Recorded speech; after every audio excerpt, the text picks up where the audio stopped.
Megacanal Sonora presenta.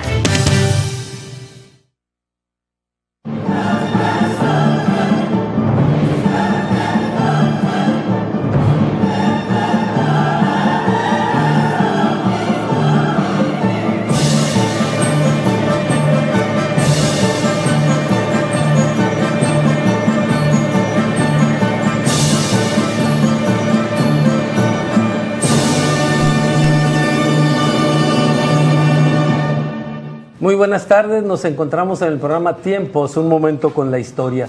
Yo soy Rangel Palafox y me da mucho gusto estar con ustedes. Titular de ese programa, el maestro Lagardo, está fuera de la ciudad, seguramente lo tendremos la próxima semana. Hoy vamos a hablar de un tema muy interesante, vamos a hablar de la evolución histórica de la salud en el estado de Sonora. Y para eso hemos invitado al doctor Muro. Muchas gracias por aceptar nuestra invitación, el doctor Francisco Javier Murón. También nos acompaña ahora Aldo García, nos va a ayudar a conducir este programa. Aldo García es miembro del Consejo Directivo de la Sociedad Sonorense de Historia, la persona más joven en este consejo. Aldo, muchas gracias por estar con nosotros, gracias por tu colaboración. De los dos invitados que tengo ahora, basta decir, el doctor Muro tiene un largo historial, 38 años en el servicio público, es médico egresado de la UNAM, maestría en salud pública, ha desarrollado muchos puestos, es director de una revista, Buena Salud, etc. Y ha sido un lector incansable, conoce el tema a la perfección, ha sido articulista, ensayista, en fin. Tiene mucha amplia experiencia en este tema, por eso lo hemos invitado. Hay que decir, Aldo, mi colaborador, es el que se encarga de redes sociales, es experto. Este programa se transmite por Instagram, por Twitter, por Facebook y mañana ya lo podrán ver ustedes en YouTube. Así es que sin más preámbulo, doctor, muchas gracias por la invitación. A ver, platíquenos, el tema es amplísimo. Vamos a hablar de la salud como estaba hace 100 años para irnos ubicando. Sí. Bueno, muy buenas tardes, mucho gusto de saludar al auditorio, a los escuchas, pues ahora pues con internet también. Estamos en muchísimas partes. Yo les quiero platicar un poco, pues a la historia hay que tenerle mucho respeto. Es una ciencia que pues abarca muchos géneros, pero pues yo voy a platicar coloquialmente de historia, lo que es de la salud, que es en lo que he trabajado. Por eso pues como tengo ya 38 años, pues ya les puedo platicar historia reciente, pero también pues para conocer. Y sobre todo en salud, tiene uno que estudiar justamente la evolución de la salud en sus términos históricos para no cometer errores. De tal manera que yo les platicaré, nos vamos a enfocar en los últimos 100 años, 120 años, pero vamos a decir primero que pues en nuestro país en 1628 se creó el protomedicato, o sea, cuando ya el descubrimiento de América y pues las autoridades de la Nueva España, que pues todo venía de allá de España, las autoridades, ellos crearon lo que llamaban el protomedicato, que era el que controlaba el ejercicio de la profesión médica y que era el que regulaba en muchos aspectos, los aspectos ambientales y de salubridad general. Reglamentaba toda la actividad. Reglamentaba la actividad justamente y quién podía ejercer, porque bueno, pues ellos, como se escribe la historia, muchas veces los países dominantes, pues querían ellos más que nada, como pues era pues religioso también el aspecto de ellos, pues a los indígenas y a los aborígenes, además de que pretendían curarlos, también pretendían catequizar, de tal manera evangelizar, catequizar y darle pues algunos conocimientos. Y esos hospitales pues estaban generalmente fundados por jesuitas religiosos y allí los curaban, los atendían. pero ya en 1831 se crea el establecimiento de ciencias médicas, que es donde ya enseñaban la medicina y controlaban.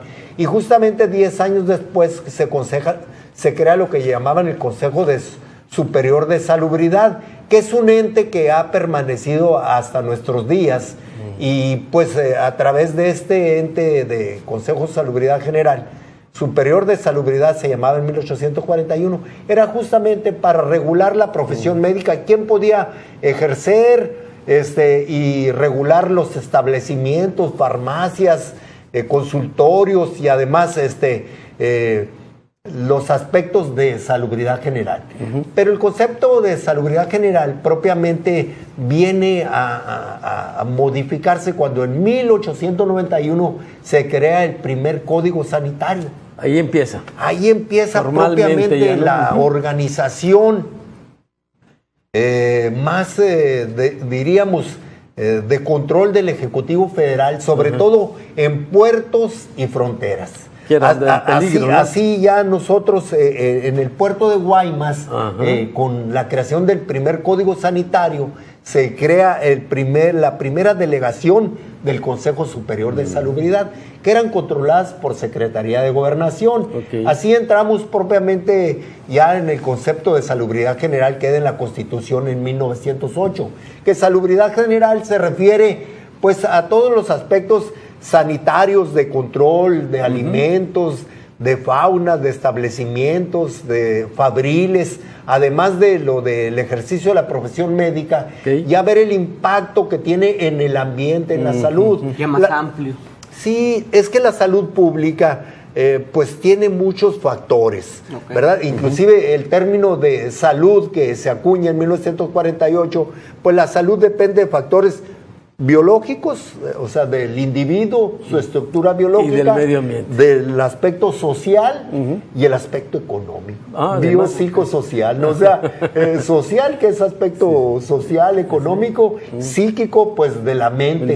Por eso, en un primer tiempo, los aspectos eran mágicos religiosos, inclusive a la gente le infundían el pecado, que si comías determinadas cosas, pues iba a ser dañino. Entonces, mucha de la cultura que se nos queda allí, pues es justamente de los aspectos que le han metido de miedo a la persona, que no te debes de bañar después del parto, cosas así, que puro caldito o cosas, ¿verdad? Entonces, hasta nuestros días va permeando esa Como quiera que sea, fue un choque de culturas ahí, ¿no? La medicina del indígena con la medicina occidental que traían, hasta que se fueron concatenando y llegar a un resultado que hasta hoy conocemos, ¿no? Sí, tenían muchos conceptos muy buenos de la higiene, de la salubridad, en el aspecto de los indígenas. Realmente la población se minó con la viruela que trajeron los españoles. Sí. En ese tiempo. El aliado más que los tlaxcaltecas para Hernán Cortés fue precisamente la viruela, ¿no? Que acabó con más del 50% de la población de esa sífilis. ¿En qué municipio de Sonora se podría decir que se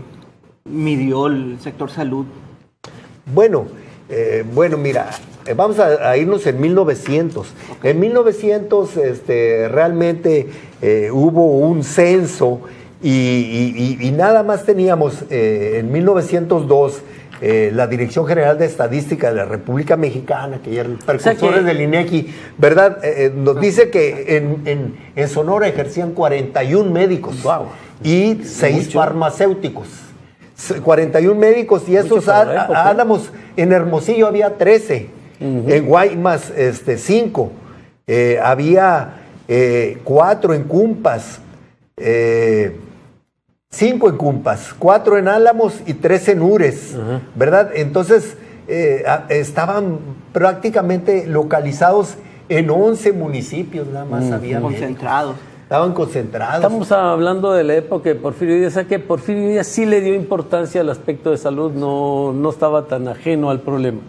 Bueno, lo que pasa es que lo que fue trayendo también a muchos de estos médicos fue el establecimiento del ferrocarril, o sea, eran las empresas.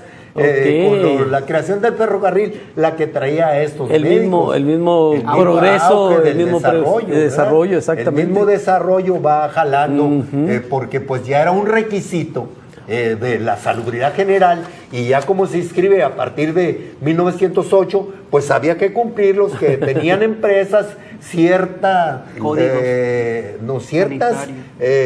cuidados de los trabajadores. ¿Tenías alguna pregunta ahí, Aldo, si me quieres ayudar? Claro que sí. Los departamentos de salubridad en México, ¿qué tanto tardan en expandirse a los estados? Bueno, ya les decía yo que con la creación del primer código sanitario, los puertos tenían un delegado aquí.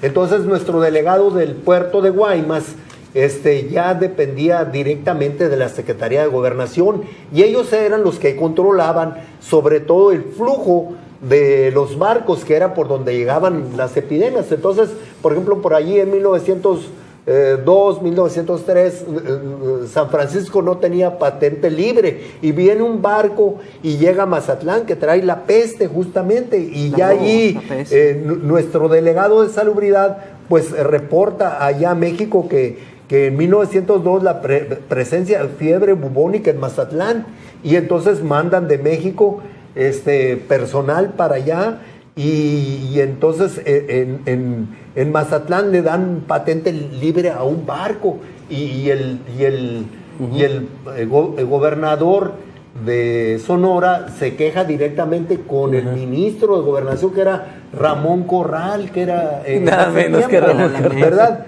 Entonces, ya es la manera como se inicia la vigilancia epidemiológica, donde ellos ya tienen notificación por medio del telégrafo que venían ciertos barcos y eran los que podían traer las epidemias. Entonces, el general Torres, que era en ese tiempo, se hizo cargo de la gubernatura, después Rafael Izábal, y en ese momento ellos ya notifican a la Secretaría de Gobernación esta manera, y ya fue hasta 1917 que se crea el Departamento de Salubridad. Ahí con viene la un creación de la Constitución del 17. Entonces, la Constitución del 17 el viene a dar Departamento de Salubridad releva al Consejo Superior de Salubridad. Sí, creo que ahí viene definitivamente un parteaguas en el 17 con la Constitución de Carranza, y donde se crea el Departamento de Salubridad, y que da, aunque ya estaba formado el Consejo de Salubridad, y cómo da origen después a las Secretarías de Salubridad. Sí, y ya justamente en el 17, ya en el artículo 123, ahí como la fracción 29, fracción 30, ya ahí obliga a las empresas, a los ferrocarriles, a las minas, a que tengan cuidado de sus trabajadores, cierta atención médica. Entonces allí es donde también ya con el 17 pues hay muchas obligaciones por parte del Estado, sobre todo ya concibe el desarrollo social de las personas. Vamos a hacer una pausa de 1 minuto, regresamos en un momento más. De acuerdo.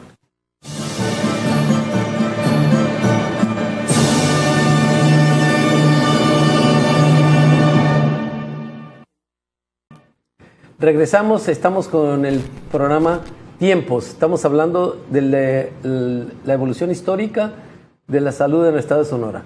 Doctor, muy interesante, nos quedamos en la cuestión de 1917, la creación del Departamento de Salubridad, y luego nos damos un brinco al 43, cuando se crea la Secretaría de Salubridad y Asistencia.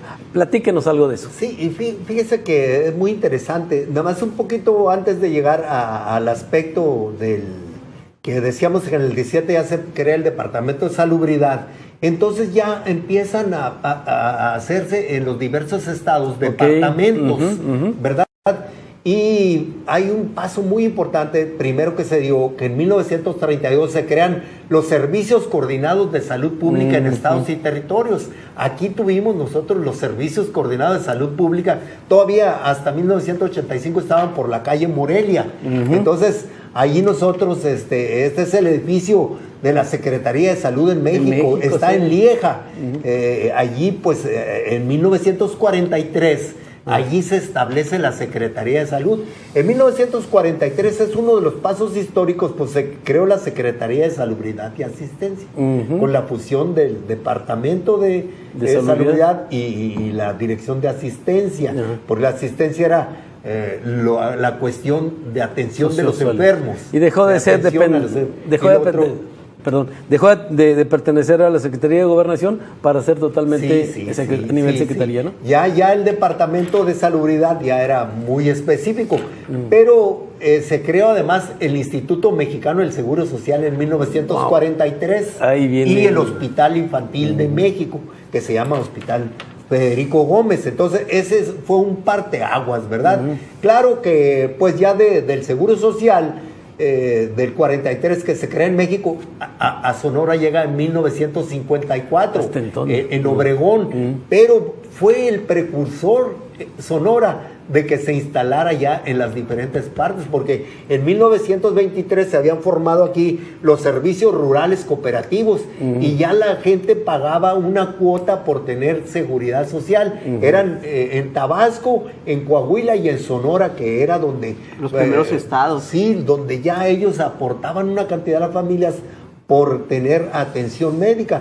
Y como había este antecedente aquí, fue en 1954 que se instala el Seguro Social en Ciudad Obregón, y allí donde estaba la delegación se hizo, y aquí justamente en esos mismos años ya se instala acá en Hermosillo el Seguro Social.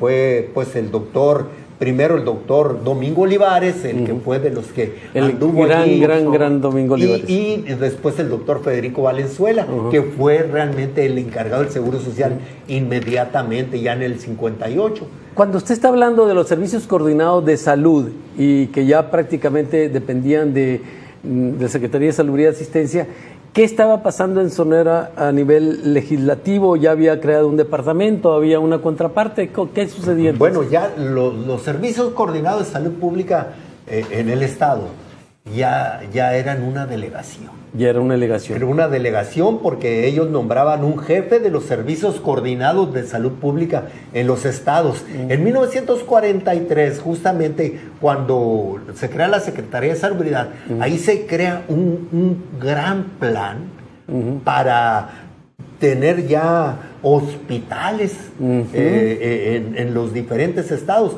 Aquí el Hospital General del Estado se crea en 1868. Wow. Y el nuevo general, donde está ahorita, eso fue en 1948. 48. Primero estaba donde estaba el Mundito en 1868. Y allí pues pasó muchas penurias porque le nombraron Hospital Civil y en la Revolución lo cerraron para atender nada más heridos. Pero ya después lo retoma el municipio, lo vuelven a llamar Plutarco Elías Calles como Hospital Civil. Y Elías Calles le nombra Hospital General del Estado, como lleva nuestro nombre hasta ahorita. Así es. Entonces, este hospital, pues era 1948 que se crea el nuevo hospital y lleva su nombre hasta ahorita. Pues esos dependían del gobierno del Estado, propiamente, ¿verdad? Ya en ese entonces que se crea. Pero aquí hubo un gran congreso médico en 1942, donde vino ya el doctor Gustavo Báez, que era el secretario, y vinieron varios, un tisiólogo como el doctor Cosío, y ya vinieron y estuvieron aquí en la creación del hospital y en la aportación de recursos, de tal manera que pues así los servicios coordinados ya en 1943 y en la gran expansión de los centros de salud fue con el doctor Soberanes, Guillermo Soberanes, que él fue el jefe de servicios coordinados por muchos años, y fue cuando se crean los centros de salud de Zaguaripa, de Bacanora, de La Colorada, de los distintos municipios. Se expandieron más de 60 centros de salud. Casi uno por municipio. Sí, ya en 1938 empieza también el servicio social en medicina por Lázaro Cárdenas. Entonces ya en muchos centros de salud había pasantes de medicina, y ya muchos de nuestros famosos médicos fueron pasantes de diferentes. Y yo le platico que el doctor Narro fue pasante en Sázabe. Caray, él estuvo aquí en Sázabe haciendo el servicio. En Sázabe, y en unos días más, qué honor, quizás mañana esté por acá por lo del Consejo de Salubridad. Interesante. Entonces, fue maestro suyo, ¿no? Sí, el doctor Narro fue mi maestro, pero también hay una anécdota muy interesante del doctor Fernando Carranza, que fue médico militar y fue en Vican, fue uno de los hospitales militares, ahí estuvo también el doctor Lucio Mayoral, estuvieron varios. Pero este doctor Fernando Carranza, que estuvo allí y fue director también del Hospital Agustino Arroa de Guaymas, él fue rector de la UNAM. Pero no me iba a platicar una anécdota de...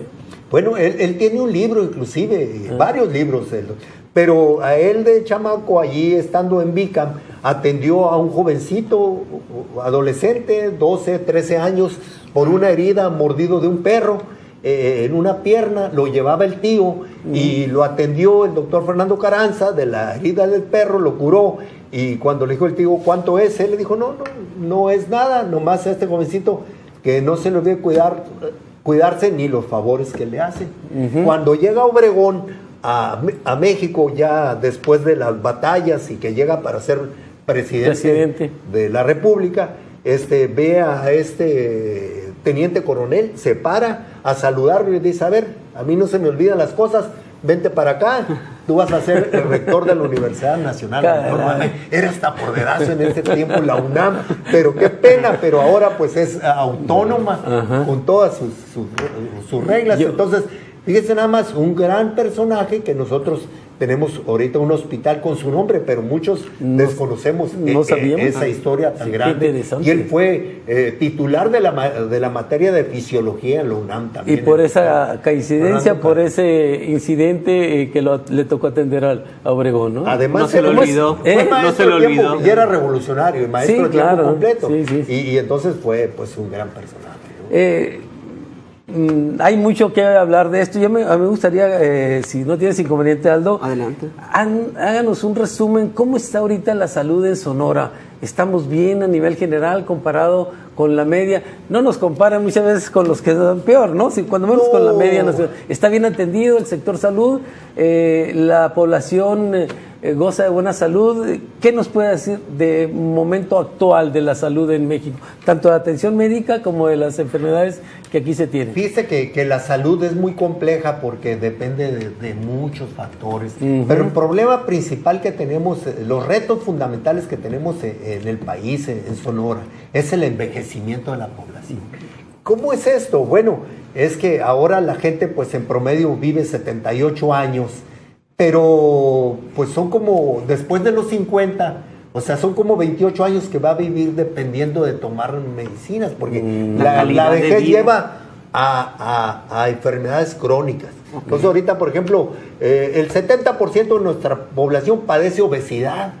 Increíble. Entonces, ¿qué genera la obesidad? Diabetes. La gente se desayuna tomando Coca-Cola. Un 30% de la gente padece alta presión de los mayores de 50 años. Imagínense usted. Y luego un 10% padece diabetes. Entonces, esto es un reto porque si la gente no se cuida, porque tú le puedes decir a una persona, mire, tiene diabetes, lleva una dieta, haga así, pero como no hay apoyo familiar, la gente le hace a loco, no come, simula, come pasteles, no hay buenos hábitos, refrescos, no hace ejercicio, entonces aumenta el sobrepeso y eso pues trae muchos problemas y luego vienen los infartos, la diabetes, las consecuencias y ese es un gran reto porque no hay presupuesto que alcance si nos cuidamos nosotros mismos. Yo creo que hace 3 décadas más o menos, cuando entraron con furia las franquicias de comidas rápidas, ayudó a que los hábitos alimenticios cambiaran y eso provocó mucho en parte esos problemas. Los alimentos ultraprocesados no sirven para alimentar. los producen únicamente para crear una adicción con olor, con sabor y con cierto atractivos visuales para que la gente se haga adicta, pero no nutren y crean un gran problema de salud. El otro problema que tenemos, pues un reto muy importante es también las enfermedades nuevas. ¿Verdad? Tenemos aparición de cada vez, por ejemplo, el SIDA, ahora tenemos el dengue, el chikungunya, el Zika, que son enfermedades vectoriales, pero el reto más grande es que tenemos la pobreza, que hay mucha desigualdad, ¿verdad? Un 20% de la gente no tiene ni qué comer, 1 de cada 5 en Sonora. Increíble. Ahí tenemos los accidentes que pasan por las viviendas precarias. Sí, recientemente es muy por la situación de la gente que tiene que salir a trabajar y por mantener la economía. Hemos olvidado a los hijos, y los hijos son hijos de la televisión. Entonces, a veces no todos los programas son excelentes como este, ¿verdad? Entonces hay unas cosas que aprenden pues de violencia, de sexo, de pasiones, que eso enciende las pasiones, y la gente, pues la inseguridad y muchas cosas nos llevan a los retos fundamentales que tenemos en salud, que son lo que tenemos que buscar, a hacer promoción de la salud y a cuidarnos en familia. Muchas gracias, doctor. Se nos acaba el tiempo. ¿Alguna pregunta rápida? Tenemos menos de un minuto. Nos parece bien. Si gusta, hacemos la invitación cordial. Bueno, vamos el tema es amplio, nos da para más. Seguramente Claro que vamos sí. a hacer un directorio, un segundo programa, porque quedaron muchos puntos aquí todavía. Claro que sí. A mí no me resta más que despedir el programa, pero antes quiero hacer una invitación. La Sociedad Sonorense de Historia, el próximo lunes 16, tendrá una conferencia del doctor Mauricio Hoyo Padilla. Platícanos de qué se trata, Aldo, esta conferencia. El doctor se va a encargar de darnos una conferencia acerca del tiburón, si es victimario. Va a ser muy importante, por favor asista. Este lunes a las 7:30 p.m. La entrada es libre, ahí los esperamos. Doctor, muchas gracias, doctor. Al contrario, no me resta más que placer despedir el saludar. programa, como siempre, con una sonrisa y con una frase. Conocer nuestra historia es amar a México. Gracias.